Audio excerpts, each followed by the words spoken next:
We, with our human arrogance, are convinced that this is a tool. It's not a tool. It's not at all. What is it? What it is today is an infant. What it will be is it will be your master for sure. There's absolutely nothing wrong with abundant intelligence. Intelligence is a force that has no polarity, right? You apply it for good and you get magnificent results. You apply it for bad and you get pure evil. Those who control the AI companies control everything. There's going to be a massive concentration of wealth. Massive, like you're going to see a trillionaire. People like you and I who worked hard throughout our life, we would become bottom class, like everyone else. We all lose our jobs. Those in highly concentrated power positions would have panic attacks about the proliferation and democracy of power. So what would be their response? Oppression. Total absence of freedom. If you can't see it, then you're not paying attention. You're a man that's written books about happiness. And whether you're a soon-to-be the first trillionaire on earth with everything you can have at your fingertips, or a soon-to-be UBI receiver, both of those people can wake up and be unhappy, or both of those people can wake up and be happy. Correct. Really interesting, isn't it? It is. Yeah. Maybe all of this is a simulation that's happening in your Apple Vision Pro. It's a freaking video game. Have the time of your life, even when the enemies are attacking you. Okay? That's what it's all about. This is honestly the only way you can enjoy life. Just do the best that you can. And while you do it, enjoy the video game.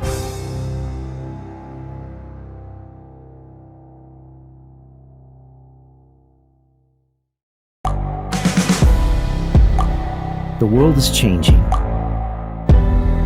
Inspiration is everywhere.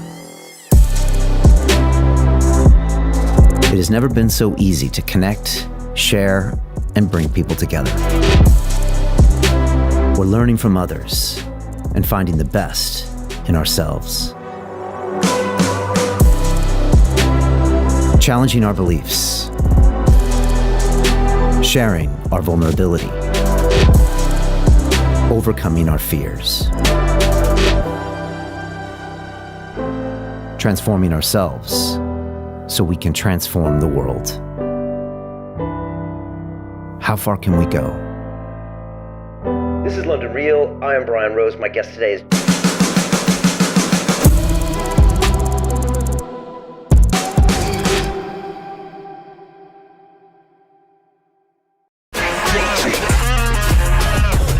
Hey, I know investing in crypto is scary. It takes a real leap of faith because there are so many scams, rug pulls, and bad actors out there. It's a dangerous business, which is why 95% of people lose all their money. Well, that's why I created the London Real Investment Club, so you can access the hottest deals on the planet and use the crypto bull market to create the generational wealth that you deserve. Join my team of over 100 people from around the world that are making millions of dollars behind the scenes investing in blockchain, AI, Web3 games, DeFi, Bitcoin, and more. Don't miss out. Click the link below to book a call with one of my team now. But hurry, this bull market will end soon. I know investing in crypto can be scary. That's why you gotta join the investment club. Pull the trigger. Let's do this.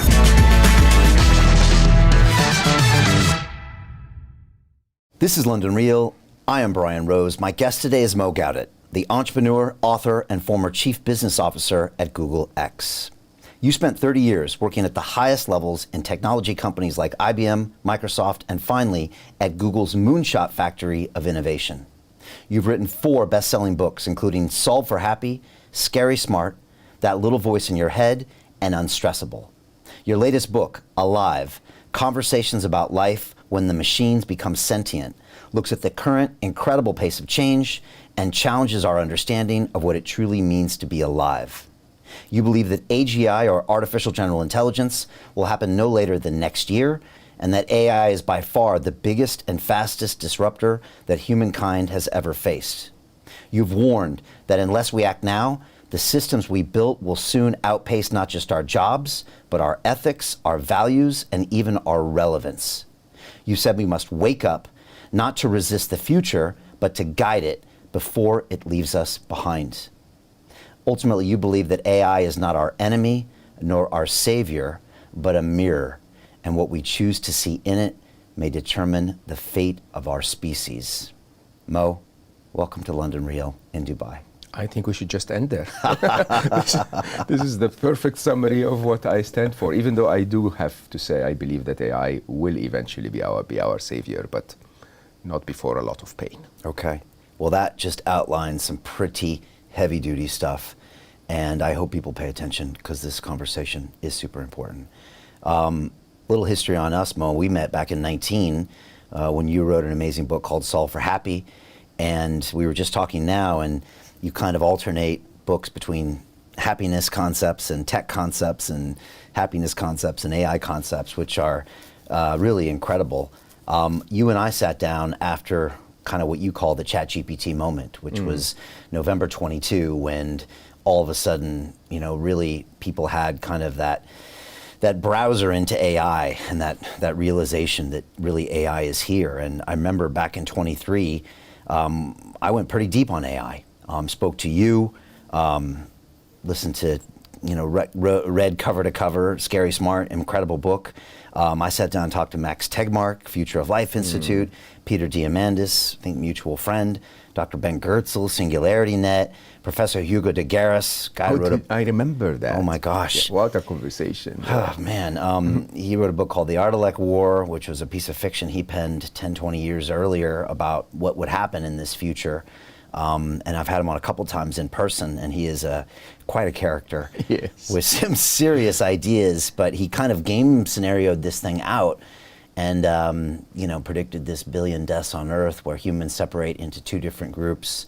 One that he calls the cosmos, that want to use this new technology to go out to the cosmos, and one that are really pro-human.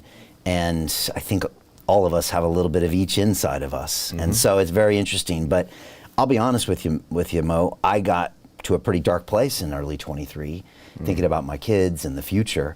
And then I think, like with most of the world, I kind of let it pass on, and we got used to AI being everywhere. And I feel like people now have become a little complacent. I'm curious where you think we are right now, 2 years later, in kind of early to mid 25. Some say we already have AGI. We've now got DeepSeek and XAI, and we've got OpenAI now connected to the internet, and no one seems to blink an eye. Trump is now funding it and pro-AI. Where are we now, Mo? Where are we now compared to when you wrote the book 4 years ago, or finalized the book, and when we spoke 2 years ago? Well, I think we're exactly where the algorithms have predicted for ages. It's slightly faster than what we expected. And we're lost in terminologies, to be honest. So, the idea of AGI, artificial general intelligence, and interestingly, the definition of ASI, artificial superintelligence, are semantics, really, when you really think about it. I think my AGI has already happened, because those machines, in the tasks assigned to them, are better than me in everything, right? I don't claim to be an intelligent person, but I'm an average intelligence, and they are better than me in everything, right? Which basically means the question of what defines AGI is really a question of terminology. More interestingly, the question of what defines AGI does not discuss the impact of what AGI is. Where if you think that the definition is that machines will be better than humans at every task humans are capable of doing, which I believe is just a question of time, then what relevance do humans have to all of this? And in Alive, in my book, my current book, I try to bring AI to tell me what it thinks about all of that, because we, with our human arrogance, are quite convinced that this is a tool, and I think that conviction is quite alarming, if you ask me. It's not a tool. It's not at all. What is it? We can talk about that. What it is today is it is an infant. What it will be is it will be your master for sure. And we can talk about that. As a matter of fact, that I believe is the most pivotal moment in human history. The problem is, between now and that moment, there is a mini dystopia that has already started. I really don't mean to upset people, but if you can't see it, then you're not paying attention. And that dystopia is not the result of artificial intelligence. As I say frequently in my writing, there's absolutely nothing wrong with abundant intelligence. Intelligence is a force that has no polarity, right? You apply it for good and you get magnificent results. You apply it for bad and you get pure evil. And the problem with our world today is that the early implementations of AI will be serving the magnification of this highly political, highly capitalist society that's based on scarcity, led unfortunately by the US arrogance, where the United States believes that there is one winner in this world, a scarcity mindset that could have been true in the past, but is no longer true when AI is capable of building anything that we want in just a few years' time. And because of that lack of an abundance mindset, what is about to happen is we're already in a Cold War that I believe will escalate to where we don't know, but that it will affect us on 7 different dimensions. I call them face RIPs, and that those dimensions will disrupt human society in almost every way fathomable. Beyond that, my view is that we can shorten the dystopia, we can reduce its intensity if we take the right actions, but that whether or not we do that, eventually there is a moment in time where we will hand over completely to the machines. I call that the second dilemma. And when that happens, believe it or not, AI will not become our existential threat, it will become our salvation. In my mind, the problem we are struggling with in our world today is not abundant intelligence, it's human stupidity. I think we talked about this a little in our previous 2 conversations of that transition period where you've got the dominant humans using AI to continue their flawed narrative in your mind until then when the AIs actually take over. Correct. And that's when they actually probably start doing the right things. And that period, however long it is the dangerous time. It's very disruptive. And, in many ways, you look back at history and you say, we're resilient. Humanity is a survivor. I mean, we survived World War II. Ask the people that lived during World War II. Don't ask the people that came after about how disruptive, how painful that experience was. People will say, unfortunately, if you ask me what the real challenge is that humanity has turned into a bunch of cheerleaders. We're constantly being lied to, and the lies are basically serving a consistent system, and the system is a system of transfer of wealth and power. And that consistent system in many ways is feeding on the vulnerable, if you want. And I think the reality is that we get distracted more and more by the noise of the propaganda machines of the mainstream media and the machines of social media, magnified by the ability of AI. Like everything is going to be magnified by the ability of AI, to the point where we are ignoring the stuff that actually matters. And again, I say very openly, if you're not concerned, you're not paying attention. We're in the middle of a perfect storm of geopolitical, economic, climate, as well as a technological disruption, where the outcome of this is like we've always described it. It's a singularity that could disrupt everything, but interestingly could fix everything. And the difference between them is a decision, okay? A decision that the recent few weeks seem to contradict in terms of simply, if you just look at the last few weeks in terms of Trump tariffs and the response from China, the illusion that we can now have one nation force the others to act. Where did you get that from? I joke about it, even though it's not funny. You remember when we were in school and when you're 11, there's that one little child that becomes taller than the rest of them and then is the bully that pushes everyone around, and a few other kids surround themselves, that surround that little bully, and they do this little gang, and then 2 years later, everyone's taller than them.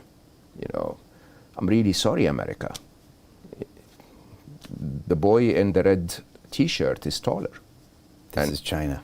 Yes, and we, so many around the world, are fed up with the little bully. And I think the reality of the matter is that you look at just the tariffs decision is that the bully still thinks he's the bully, and we're all like, chill, man. Seriously, chill. We can all live. It's a big earth. Everyone's fine. And somehow you're either a cheerleader being lied to, thinking that you should believe in this. By the way, even if you're an American, or you're suddenly waking up and taking action. And I think the action will unfortunately mean that the bully will try to fight harder. And that Cold War that we have on every front, including artificial intelligence, is not good for everyone. It's basically the tax that everyone will pay until the bully finally sits down and says, man, can we play? Yeah, can we play? This is something you've seen just repeat itself throughout history. When that empire is doesn't have the strength it used to have, you say a lot of times is racking up debt on the back of that, which we see, and then at some point there is a capitulation, and you're seeing that happen now. It is indisputable that the last few weeks are showing cracks in the empire, right?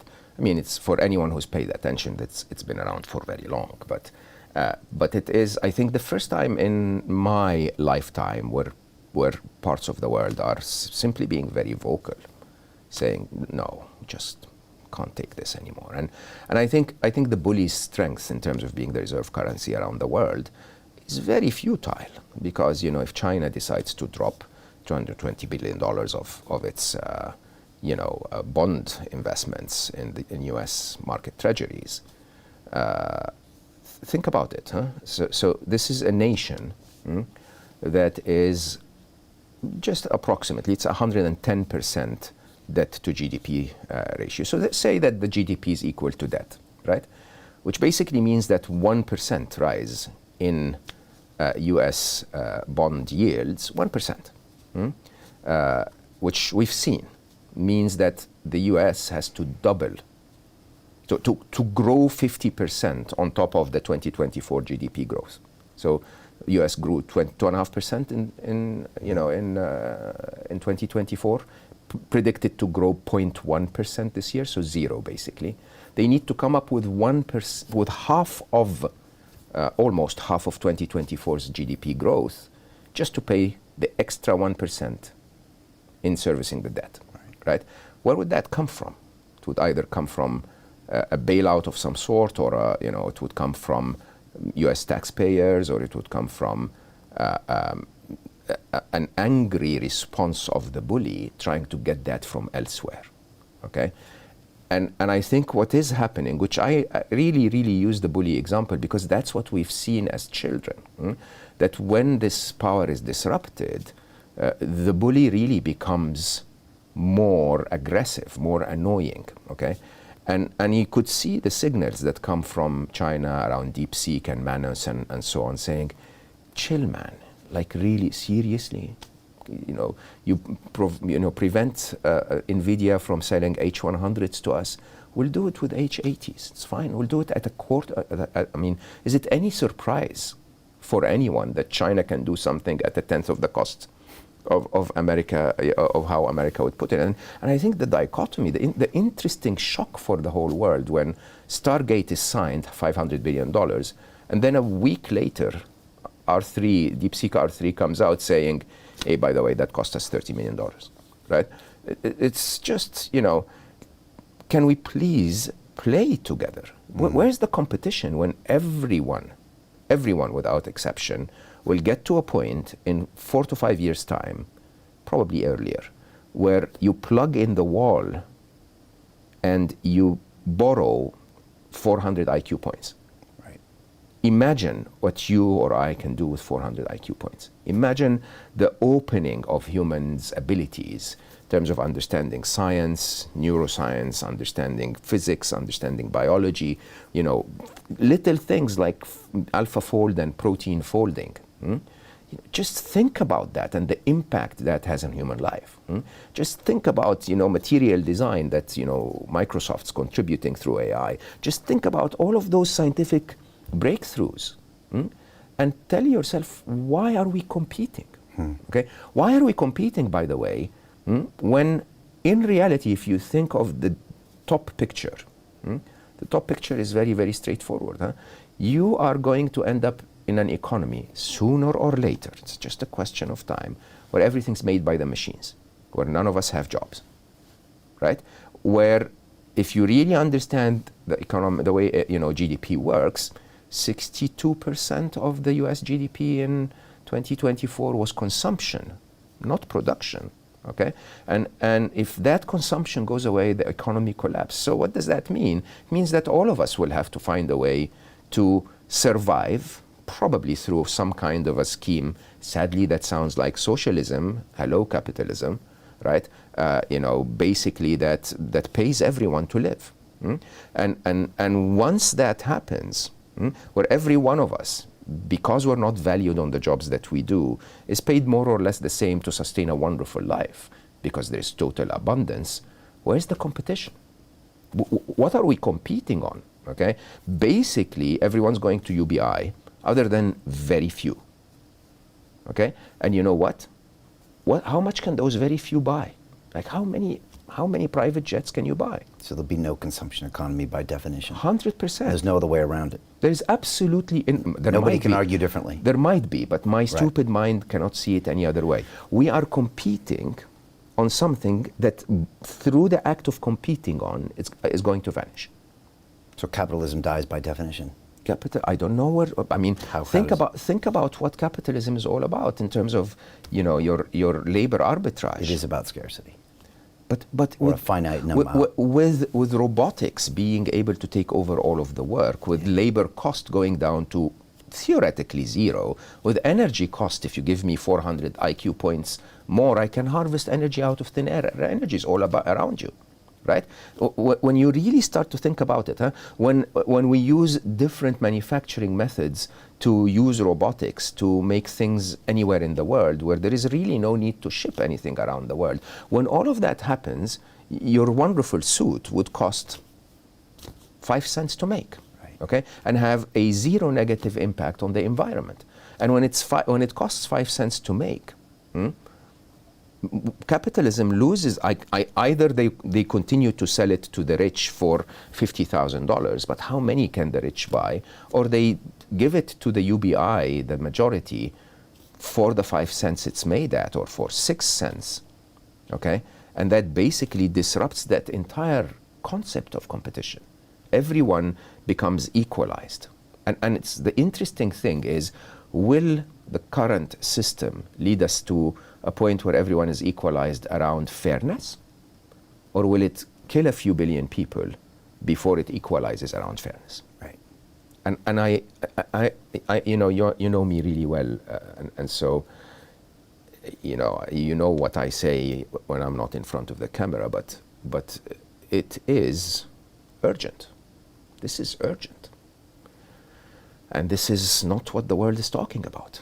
And and interestingly, the American mentality still is, we will beat China. We have to beat China into submission. And AI is one of the methods where we can beat China. And obviously, as you can see, the race is very, head to head, with China leading sometimes and the US leading sometimes. But the real question is, can there be a winner? Brian, can there be a winner in a world that is so highly strung on major nuclear forces around the world? Do you think there is a way where the US can actually win? Reminds me of that movie War Games that we're both enough 100%. Old enough to remember. Yeah. Where people don't know, there's maybe it was one of the first AI movies, but there's a computer that's simulating nuclear war. And it's a fascinating movie, Matthew Broderick, et cetera. And in the end, it comes to the conclusion that the only way to win is not to play. Yeah, strange game. It seems that the only way to win is not to play. And I don't know if people will feel that, but I'm emotional about this because it's absolute madness. It's absolute madness. This fight right now between these 100%. superpowers. On Because everything, by the way. Right. On everything. AI is just one of just it. one of them, right. But look at what we've seen in the last 3 weeks with the trade wars. It is obvious. I mean, I say that with respect because like half of my friends are Americans, and you and I know you're partly American, right? Or originally American. Yeah. Nicest people on earth. Okay, but your government we just can't tolerate the arrogance, right? And the idea that we are now at a place in history. What the London Real Investment Club actually does for you, it gives you the keys to open that door to the inside deals. In the last 3 weeks, I've participated in 3 incredible deals: a layer 2 Bitcoin protocol, an incredible AI protocol. The deal flow is beyond what I expected. I don't think I've ever seen a model like this that just gives average folks the opportunity to be behind the deals, and that's exactly what we've done. Not only that, you get to hang out with Brian Rose every week, and for me, that was huge because I look at Brian as somebody who's not only an expert in the space, and I think is on the leading edge, but just the leading edge of thought with London Real and the work he's doing there. To anyone who's taking a serious look at this, I know it's a big decision. It was a big decision for me and my family, and it is one of the best decisions I've ever made. So I wish you all the best and hope you come join us.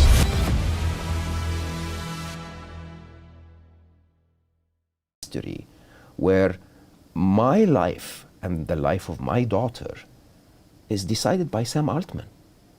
What the F?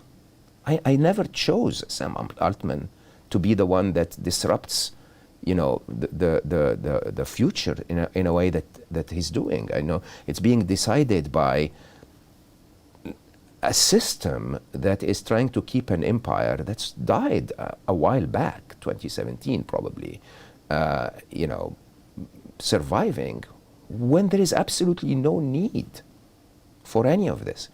Give me 400 IQ points and I'll make anything out of thin air. Can you explain what you mean by Sam Altman and 17? You're saying that he's kind of the figurehead of the US AI mindset? Sam Altman is not a person. Sam Altman is a description of a personality that is born through the belief system of capitalism. Okay. It is the ultimate character of California that says disruption is good. Right. Okay. A character you know very well because you spent 100%. a decade in Silicon Valley. 100%. You know this character better than anybody. Maybe you were this guy. And I was never this guy, but I believed that moving technologically forward is useful, and I still keep that belief, because in reality, as we just said a while back, there's absolutely nothing wrong with abundant intelligence. There's nothing wrong with AI. Okay.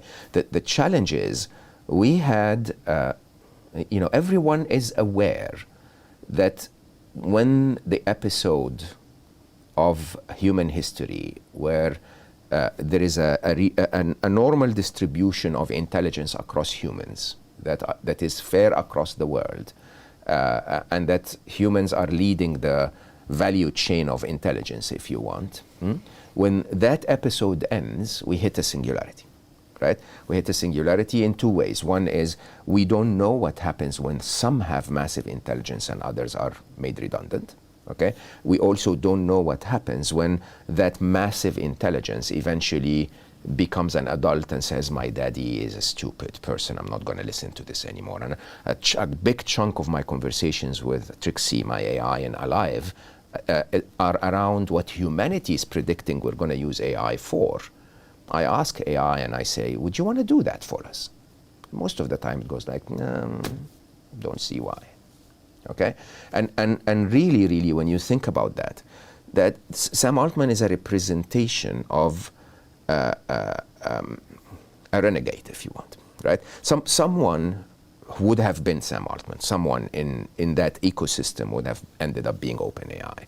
And what OpenAI did was break a tacit pact that we agreed between us. All the technologists, all is an overkill, but many of the technologists that developed artificial intelligence were completely convinced that we're not sure how this will end up. We know that we're going to develop it because of what I usually call as the first dilemma, right? You know, the fact that we're going to compete, and you know, if Google loses to OpenAI, then they lose their entire business. So Google has to continue to be in the lead, and vice versa, China and America and so on. So we knew that we're going to have to develop it. But the question is, can we at least agree a few guidelines so that it's safe? And the guidelines were very straightforward. Don't put it on the open internet, don't teach it to code, and don't let AIs prompt other AIs. Okay? Guess what? You know, Sam Altman, not a name, but a description of a type of person, sits in front of Congress and says, this is good for humanity. Of course, the one that doesn't sit is the PR guru that sat next to him before that Congress briefing and said, tell them it's amazing. Tell them this is the savior of the world. Right, and tell them to regulate us. Yeah, and Beg them to regulate us. No, but hold on. Say it again, but appear more sincere. Beg them to regulate us. Right. Seriously? Seriously, is this, I mean, are we naive enough to believe that a tech company wants to be regulated? Right. They want to be regulated to keep the smaller players out. And they want to say, look, we asked you to regulate us if shit hits the fan. Why didn't you? But you want the full truth. There was I think it was a New York Times interview with the head of product of OpenAI, where he openly said, well, you know, you can do what you want. We ask you to regulate us, but you really want to slow us down, and we lose that game to China. Right? So sometimes the truth slips. It's like, oh, we told you to regulate us, but you know better. And all the while, they know the government could never even figure out how to regulate. 100%. They don't even figure out how to regulate the AI if the government tells them to. Right. Yeah. So they know they're talking to an audience that could really never even do that task. It's a PR stunt. Even if they all wanted to do it and they all voted and said, we're going to make this the single biggest priority of the government, they couldn't really probably do it. It is the biggest PR stunt on the planet. And of course, which government would want to do that to slow its own progress down when other governments are not doing it? Right. So where do we stand? We stand and those three things you mentioned, which was no agent, no coding, no internet, which were all put in place in early 23, are now OpenAI. All gone. 100%.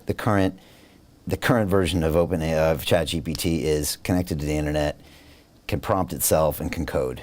Basically, can code better than anyone. Right. And then you know what an AI that's coding is? That's procreation. Okay, when an AI, when a code can write code. Right.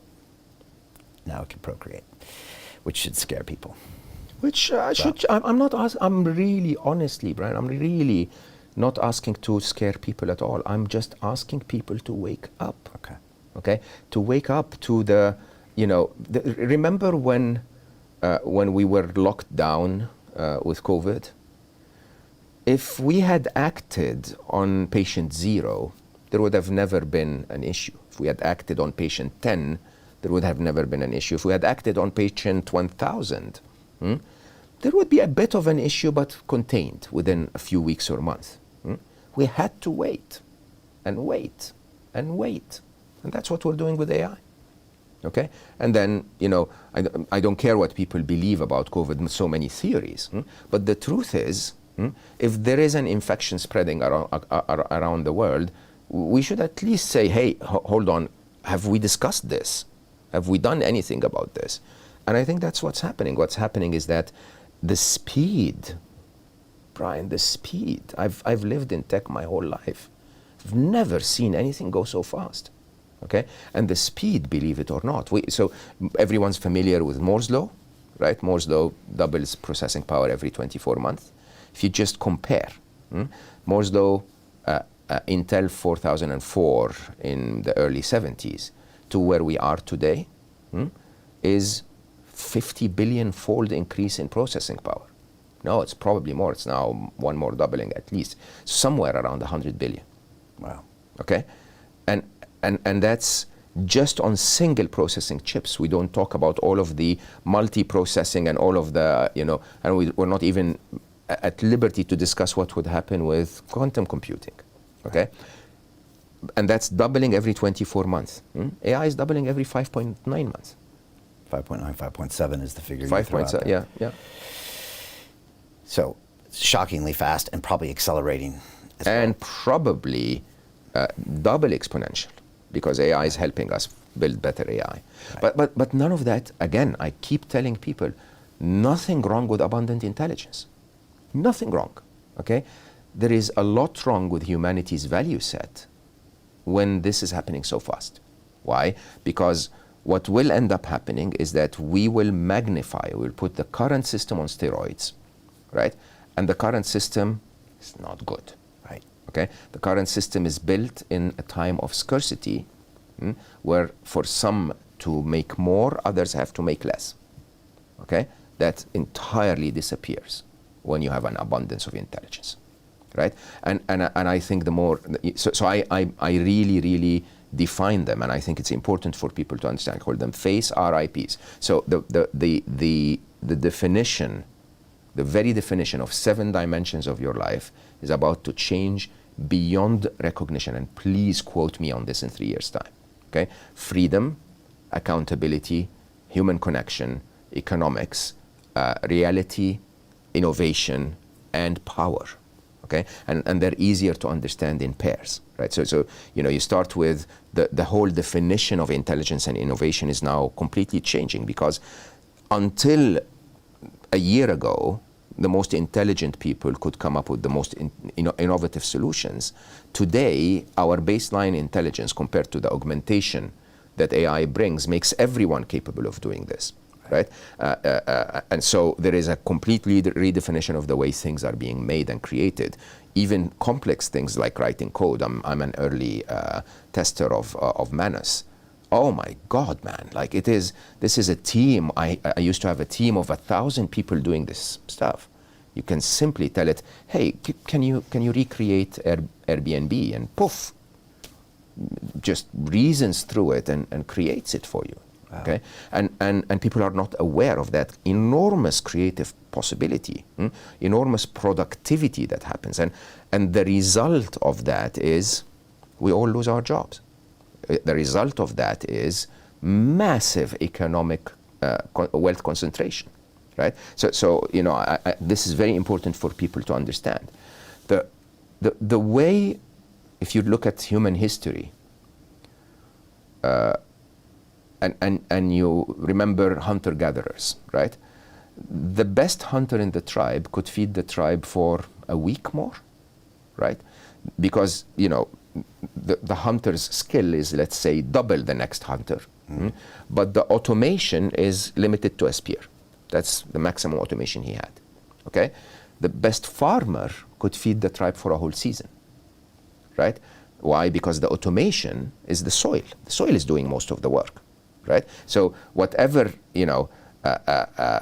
skill the farmer has, if they knew how to use the automation properly, they would magnify their output massively. And of course, the reward followed. So the best hunter would be favored by 4 mates instead of 1.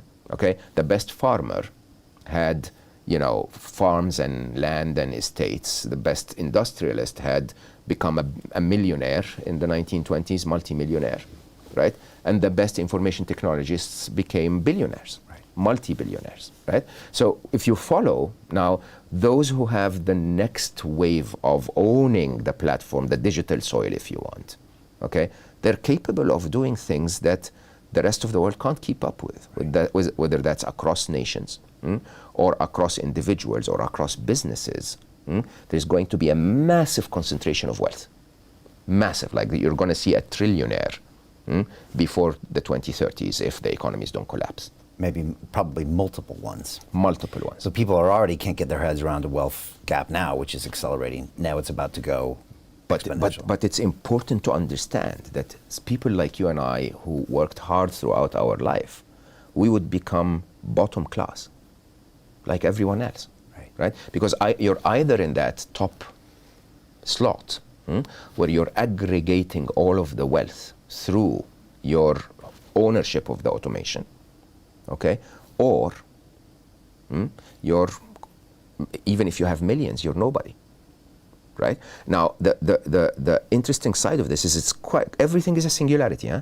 So from one side, massive aggregation of wealth. From the other side, almost everyone out of a job, okay? And then between those two, you have to question what would happen to economies, right? Because economies today, as we said, are based on consumption, okay? And so if you remove consumption, you basically have no GDP, so the wealth cannot be created. So you have to keep consumption. How do you keep consumption? You reinvent the system, okay, through UBI or whatever.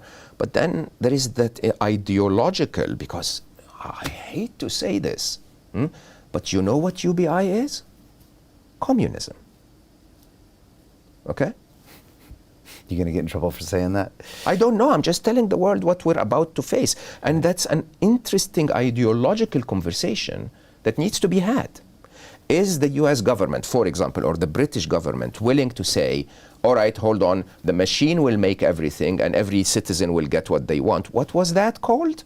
Communism, right? Or are we going to give everyone equal, income, and what was that called? Socialism, right? And by the way, I have no political ideology. I'm someone who chose early in life politics are too complex for me. But these are conversations to be had because they are likely going to take time and jobs are starting to be lost. When is the government going to look at that? And then so I said, there is a massive redefinition of intelligence, of innovation, that is leading to a massive re-intelligence of economics, right?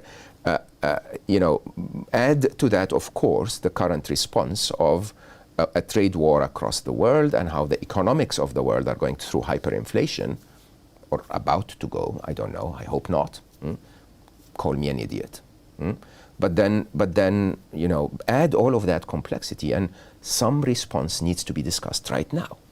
Governments need to be sitting down and saying, are we going to, have the Fed print money, or is this going to be a form of a tax on the AI companies? What would happen if the AI companies are taxed? Would they move to the UAE and not pay taxes there?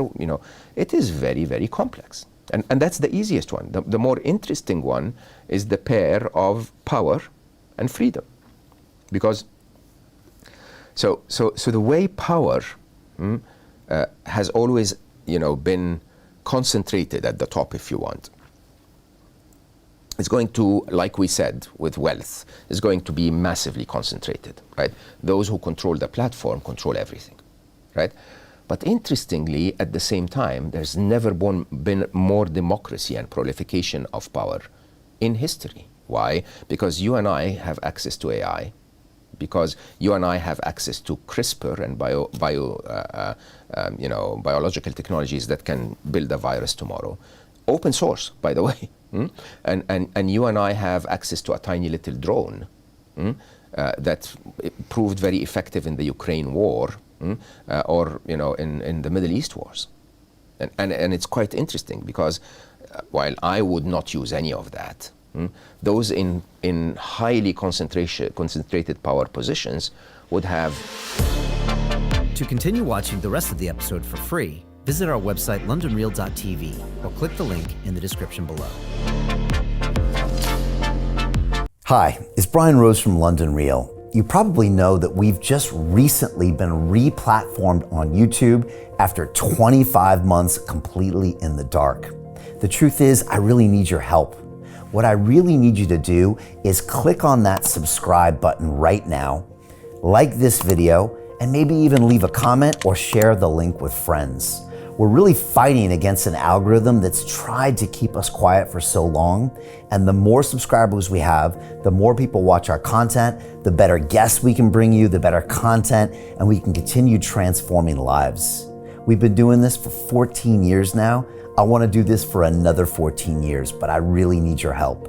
So click on that subscribe button, like the video, leave a comment, share this, and we're going to continue to bring you more and more great content. Thank you.